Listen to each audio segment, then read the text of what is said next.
ሰላም ውድ ተመልካቾቻችን በዛሬ ቪዲዮ በ2026 በጣም ሀብታም ተብለው የሚጠቀሱ 10 ኢትዮጵያውያንና የሀብታቸውን ግምታዊ መጠን እንመለከታለን።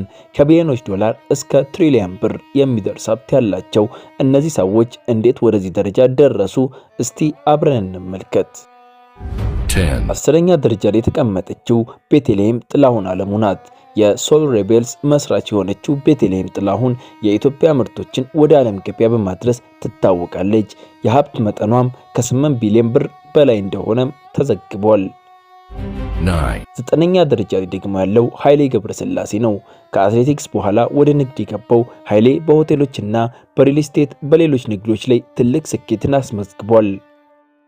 የሀብት መጠኑም ከ8 ቢሊዮን ብር በላይ ነው። 8ኛ ደረጃ ደግሞ ቡዛየው ቢዘኑ። ቡዛየው ቢዘኑ በግንባታና በሪል ስቴት ዘርፍ የታወቀ ስም ነው። የሀብቱ ግምትም ከ48 ቢሊዮን ብር በላይ ሆኗል። 7ኛ ደረጃ ደግሞ የተቀመጠው አለማየሁ ከተማ ነው።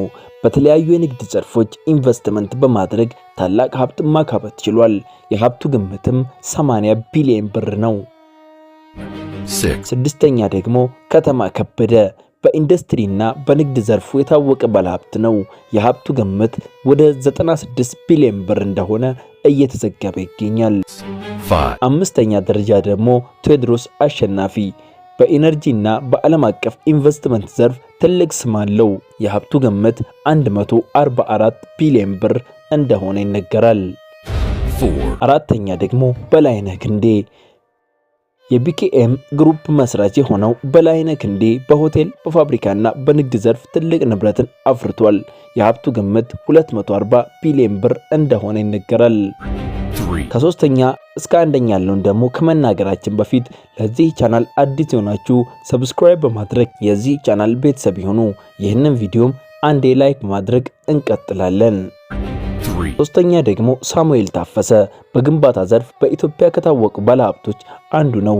የሀብቱ ግምት 256 ቢሊዮን ብር ነው።